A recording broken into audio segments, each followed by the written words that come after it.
एक लड़का जिसके पैर में शिकंजा कसा हुआ है, वह अपनी बैसाखी के सहारे से गांव से बाहर जा रहा था सोच करने के लिए। और तभी अचानक से जब वह वहां से वापस लौटता था सोच करके, तो उसी दौरान एक गाड़ी आती है जिस गाड़ी के अंदर दो लड़कियां होती हैं और वो एकदम से उसकी साइड में गाड़ी लगाती हैं। और जैसे ही वहां पर गाड़ी लगाई जाती है तो उस गाड़ी की खिड़की खुलती है और जो लड़का होता है अंदर बैठी हुई एक लड़की को देखता है। उसे देखने के बाद एकदम से उस लड़के की आंखों में आंसू आते हैं, लेकिन दूसरी जो लड़की होती है उसे सहारा देकर उस गाड़ी में बिठा लेती है और ये जो गाड़ी होती है यहाँ से चली जाती है। कौन थी वह लड़की और क्यों गाड़ी वाले इस ऐसे लड़के, गरीब लड़के को अपने साथ बिठा कर ले जा रहे थे जिनके घर में सोच करने का इंतजाम भी नहीं था? पूरी सच्चाई के बारे में जानने के लिए वीडियो को अंत तक जरूर देखें। एक लड़की होती है जिस लड़की का नाम आराधना होता है और आराधना के पिता विधायक होते हैं। अब आराधना जो कि दिल्ली में पढ़ाई किया करती है, लेकिन जब अपने गांव पहुंचती है छुट्टियों में तो उसी दौरान आराधना के जो पिता होते हैं वो भी काम धंधे में लगे रहते हैं क्योंकि विधायक के पास बहुत ज़्यादा काम होता है। उसकी जो माँ होती है वो भी बिजी रहती है और परिवार में कोई ऐसा नहीं था जिसके साथ वो बैठकर बातचीत कर सके। तो इसीलिए वह अपनी माँ से कहती है कि माँ, मैं ना अपनी सहेली के यहाँ पर जा रही हूँ क्योंकि तुम लोगों के पास तो टाइम ही नहीं है और मेरा ऐसे मन नहीं लगता। इस बात को सुनकर जो माँ होती है वो कहती है कि ठीक है बेटा, तुझे जाना है तो बेशक से चली जा। कहती है कि 2-3 दिन मैं वहीं पर रहूंगी और मुझे फ़ोन वगैरह करके बेशक परेशान मत करना। तो माँ कहती है ठीक है चली जा, कोई बात नहीं है। अब जो सहेली का गांव था यहाँ से 15 से 20 किलोमीटर दूर था और जो आराधना होती है वह वहाँ पर पहुँच जाती है। सहेली भी देखकर एकदम से खुश हो जाती है, कहती है अरे यार तू यहाँ पर। तो वो कहती है कि यार अकेली का मेरा मन नहीं लग रहा था तो इसीलिए सोचा कि तुम्हारे पास आ जाऊँ कुछ दिन यहाँ पर इस गाँव में, और तुम्हारे पास गाँव के पास जो जंगल है उसमें घूम लूंगी।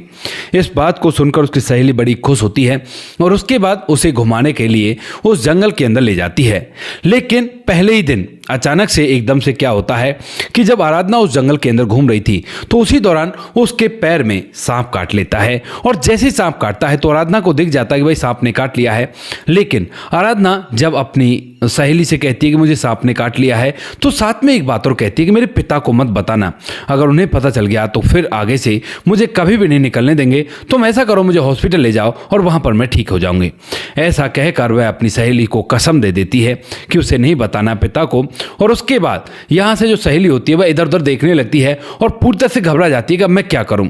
क्योंकि उसके पास ना तो खुद का कोई फ़ोन वगैरह है। आराधना का फ़ोन है, उसका लॉक लगा हुआ है और वह उसे कहती है कि तू अपना फ़ोन का लॉक खोल कर दे, मैं किसी से फ़ोन करती हूँ। तो उसके बाद वो कहती है कि नहीं, तू पापा को फ़ोन कर देगी। इतनी देर में वहाँ से एक शेखर नाम का लड़का जा रहा था जिसके पास कई ऑटो रिक्शा, ई रिक्शा थे, लेकिन फिलहाल उसके पास एक ये ऐसा वाला रिक्शा था जिसको वो अपने किसी ड्राइवर के यहाँ से लेकर आ रहा था, क्योंकि पास ही में एक शहर है और शहर के अंदर उसके कई रिक्शा चला करते हैं और उनसे वो अच्छा खासा पैसा कमाया करता है। अब जैसे ही वो ये देखता है कि भाई गांव की लड़की उसके घर से लगभग 50 मीटर दूर की लड़की थी और वह काफ़ी ज़्यादा घबराई हुई इधर उधर घूम रही है, तो वो कहने लगता है कि सुमन क्या हुआ। तो उस बात को सुनकर सुमन जब शेखर को देखती है और कहती है कि भैया यहाँ पर आओ, यहाँ पर देखो मेरी सहेली को ना सांप ने काट लिया है। इस बात को सुनते वो एकदम से रिक्शा को वहीं पर रोकता है और रोकने के बाद वहाँ पर आकर जब देखता है कि हाँ इसे सांप से काटा है पंप से, तो उसके बाद उसे गोद में उठाता और गोद में उठाने के बाद डायरेक्ट रिक्शा में डालकर वहाँ से शहर की तरफ अपने रिक्शे को दौड़ाने लगता है। रास्ते में वह अपने एक दूसरे ड्राइवर को जो कि शहर में रहा करता था उसको फ़ोन कर देता है और कहता है कि ऐसा कर, एम्बुलेंस लेकर रास्ते में आता रहे और मैं यहाँ पर आ रहा हूँ। तेज़ी से वो रिक्शे को भगाता दौड़ाता है, साथ में उसकी सहेली भी थी। और उसके बाद रास्ते में एम्बुलेंस आ जाती है और एम्बुलेंस में बिठाकर वह गोद में उठाकर खुद ही एम्बुलेंस में बिठा देता है और एम्बुलेंस को तेज़ी के साथ वो लोग हॉस्पिटल ले जाते हैं। वहाँ पर जाकर उसका ट्रीटमेंट होने लगता है, लेकिन जो इसकी सहेली थी सुमन, उसके पास पैसा नहीं था। तो तभी यहाँ पर वह कहता है कि पैसा है कुछ या नहीं है। तो जो सहेली होती है वो नीचे सर कर लेती है और कहती है कि ये विधायक की बेटी है और इसने अपने पिता को बताने से मना किया है, वरना वो इसे घूमने के लिए नहीं आने देंगे। तो इसीलिए वो अपने दूसरे किसी ड्राइवर को फ़ोन करता है और उसे एक जगह भेजकर वहाँ से कुछ पैसे मंगाता, 50-60 हज़ार रुपये, और उन पैसों को लाकर यहाँ पर जमा कर देता है। अब यहाँ पर ट्रीटमेंट हो रहा था और 1-2 घंटे के बाद उसे पूरी तरह से होश आ जाता है और डॉक्टर साहब कहते हैं कि अब आप आराम से घर तक ले जा सकते हो, कोई भी दिक्कत नहीं है, परेशानी दूर हो चुकी है, आपने जल्दी से यहाँ पर भेज लिया है वरना दिक्कत हो सकती थी। इसी बात को कहकर डॉक्टर साहब जो होते हैं उसे घर जाने के लिए कह देते हैं। तो उसके बाद वह जो लड़की होती है वह सुमन के घर चली जाती है, लेकिन उस लड़के की छवि उसके दिमाग में बस चुकी थी। और उसके बाद जब वह सुमन के घर जाती है तो उसके बाद उस लड़के को अपने पास बुलाती है मिलने के लिए। इधर जो लड़का होता है, जब उसने उसे गोद में उठाकर इधर उधर रखा था तो उसी समय वह अपना दिल हार चुका था उस पर, लेकिन जब उसे पता चलता है कि विधायक की बेटी है तो उसके बाद वह पीछे हट जाता है, क्योंकि विधायक के पास बहुत ज़्यादा रुपया पैसा होता है और उसके पास भला कहाँ रुपया पैसा होगा उसके बराबर, ऐसा सोचकर वह पीछे हट जाता है। लेकिन जब जो आराधना होती है वो उसे बुलाती है तो उसके बाद वह भागा दौड़ा जाता है और पूछने लगता है कि क्या हुआ, किस लिए आपने मुझे बुलाया है। तो जो आराधना होती है वो कहती है कि बस इसलिए बुलाया है कि आप नहीं होते शायद मैं जिंदा नहीं होती, तो आपने तो मेरे लिए बहुत अच्छा किया है और मैंने आपको थैंक यू भी नहीं बोला। इस बात को सुनकर जो लड़का होता है शेखर, वो कहने लगता है कि कोई बात नहीं, इसमें थैंक यू की कोई बात नहीं है। यहाँ पर जो लड़की होती है वो कहती है कि अरे तुम तो ऐसे बात करे जैसे मैं तुमसे कुछ कह दूंगी या कुछ ऐसा वैसा हो जाएगा, अरे बैठो थोड़ी देर बात करते हैं, चाय वगैरह बना देगी सुमन और चाय वगैरह पीते हुए बात करते हैं। उसके बाद बैठने के बाद बात करते हैं और बातों के दौरान यहाँ पर जो सुमन होती है जो आराधना होती है वह मन ही मन शायद उसे पसंद करने लगी, क्योंकि जिस तरह से उसने उसकी मदद की थी तो इसीलिए वो भी उसकी मदद के लिए उससे कहने लगती है कि तुम यहाँ पर कितना पैसा कमा लिया करते हो रिक्शा चलाकर। अब इस बात को सुनकर जो शेखर होता है वो कहता है कि हाँ ठीक ठाक चल जाता है गुजारा, क्यों क्या हुआ। तो वो कहने लगती है कि यहाँ पर तो बहुत कम कस्टमर निकलते होंगे, तुम ऐसा करो दिल्ली आ जाओ ना, वहाँ पर अगर रिक्शा चलाओगे तो अच्छा खासा पैसा कमा सकते हो। इस बात को सुनकर वो कहता है कि दिल्ली भी आ जाऊंगा, आप मुझे बुला लेना,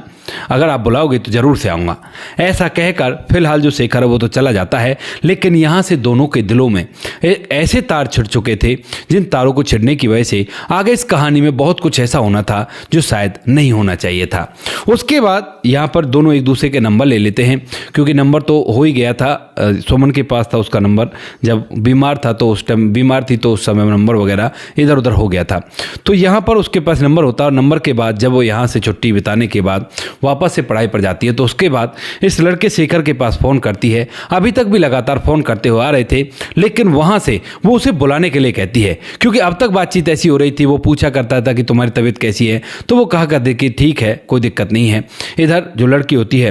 वह भी पूछ लिया करती कभी कभी कि तुम सुनाओ तुम कैसे हो और तुम्हारे पैसे मैं लौटा दूंगी, ऐसा वो कहा करती थी। लेकिन वो कहता है कि नहीं पैसे लौटाने की ज़रूरत नहीं है, मैं पैसे के लिए आपको फ़ोन नहीं किया है, ना ही मैं आपसे बात किया करता हूँ पैसों के लिए। तो उसके बाद जब दिल्ली चली जाती है तो उसे बुलाती है, तो शेखर भी एक बार के कहने पर ही वहाँ से दिल्ली चला जाता है और दिल्ली में जाकर उसके कहे अनुसार रिक्शा खरीद लेता है। लेकिन अब जो शेखर था मन ही मन उससे बहुत ज़्यादा प्यार कर चुका था। इधर जो आराधना होती है वो उससे प्यार कर चुकी थी और उसके बाद जब शेखर वहाँ पर रिक्शा चलाया करता है तो उसी दौरान आराधना भी उससे मिलने जुलने लगती है और एक दिन दोनों अपने अपने प्यार का इजहार कर देते हैं एक दूसरे से। लेकिन दोनों को ही पता था कि भाई ऐसी ऐसी बात है और इस बात की वजह से जो शेखर होता है वह आराधना से कहा भी करता था कि कल को तुम्हारे घर वालों को पता चल गया तो क्या होगा।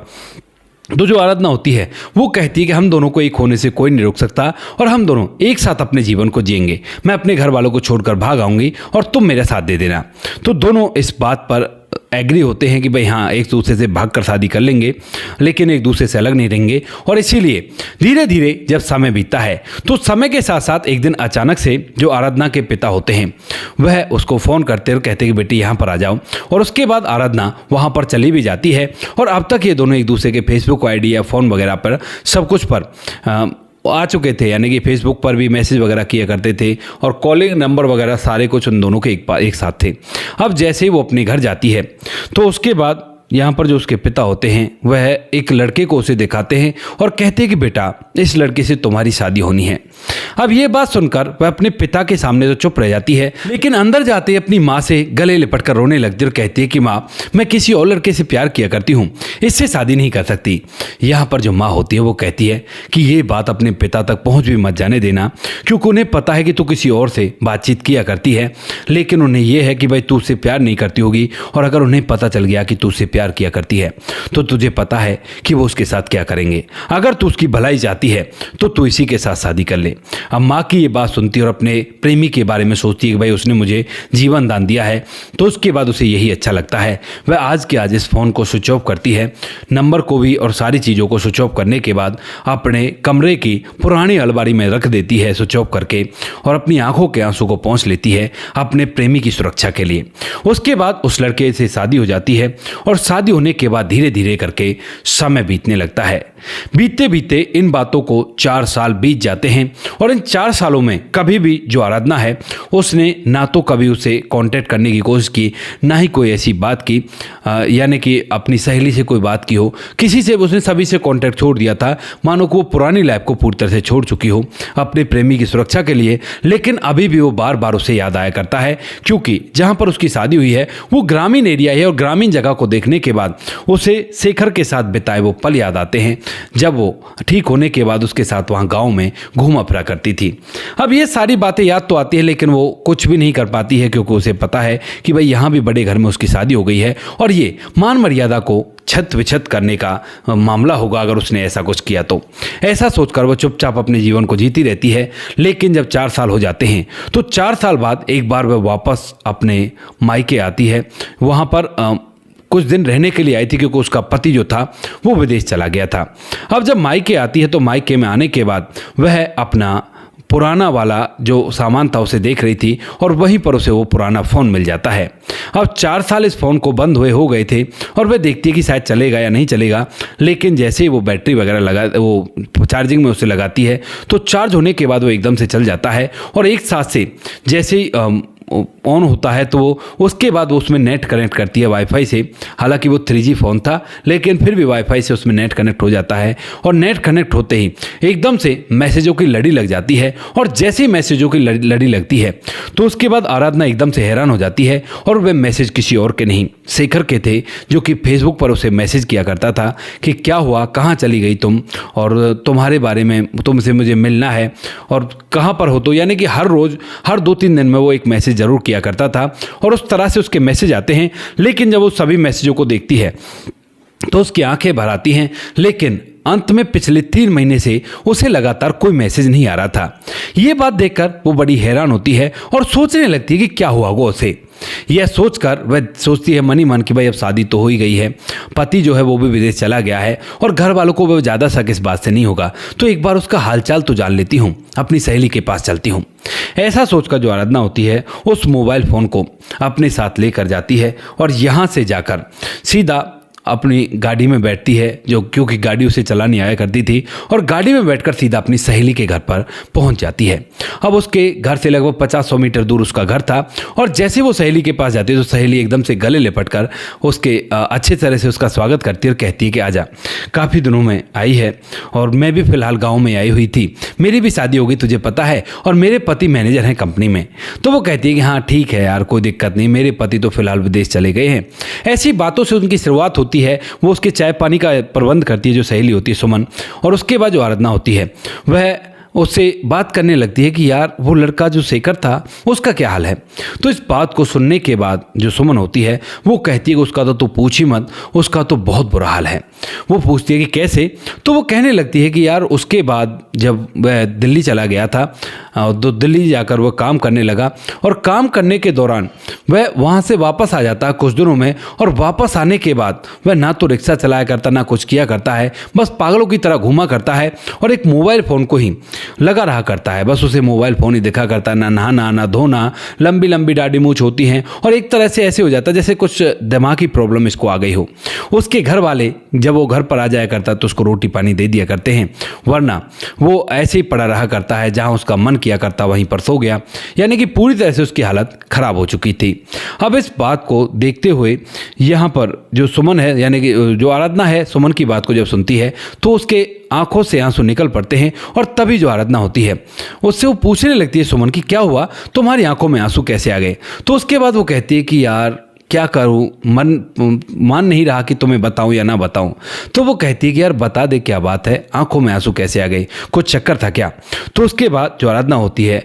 वह कहती है कि देख किसी को बताना मत, उसकी जान की बात है और इसीलिए मैं तुम्हें बता रही हूँ। दरअसल मैं उससे प्यार किया करती थी और वो मुझसे प्यार किया करता था, और दिल्ली भी वो इसीलिए गया था क्योंकि मैंने उसे बुलाया था। हम दोनों के बीच में बहुत कुछ ऐसा हुआ था, लेकिन ऐसे ऐसे जब मैं घर पर आई तो माँ से बताया। माँ ने ये कहा कि अगर बचाना चाहती हो तो बिल्कुल अपने पिता को पता मत चलने देना, वरना बहुत बड़ी गड़बड़ हो जाएगी। ये पूरी कहानी जब अब तक की वो सुना देती है तो उसके बाद सुमन जो होती है इस कहानी को सुनकर उसकी भी आंखों में आंसू आ जाते हैं कि सच में इन दोनों ने सच्चा प्यार किया था,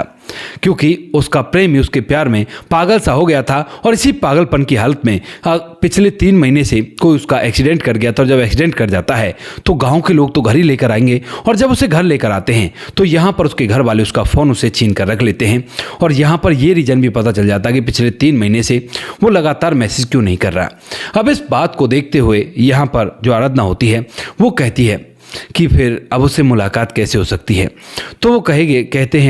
है कि भाई देखो, अगर तुम डायरेक्ट जाओगी तो हो सकता है उस पागलपन में वो ना जाने क्या क्या कह दे और भेद खुल जाए और उसकी जान कोई खतरा हो जाए। ऐसा करते हैं कि वो शाम को सोच वगैरह करने के लिए जाता है, बाहर जाता है, क्योंकि उसका दिन भर तो वो घर में ही रहता है। शाम के समय अपना वॉकर ले रखा है, एक जो बैसाखी टाइप का होता है, और उससे चलते हुए चला जाता है, क्योंकि उसके पैर में पिंजरा लगा हुआ है। घर वाले ज़्यादा इलाज पर उसके गौर नहीं दे रहे हैं, बस वो पिंजरा लगा हुआ है और वो भी अपने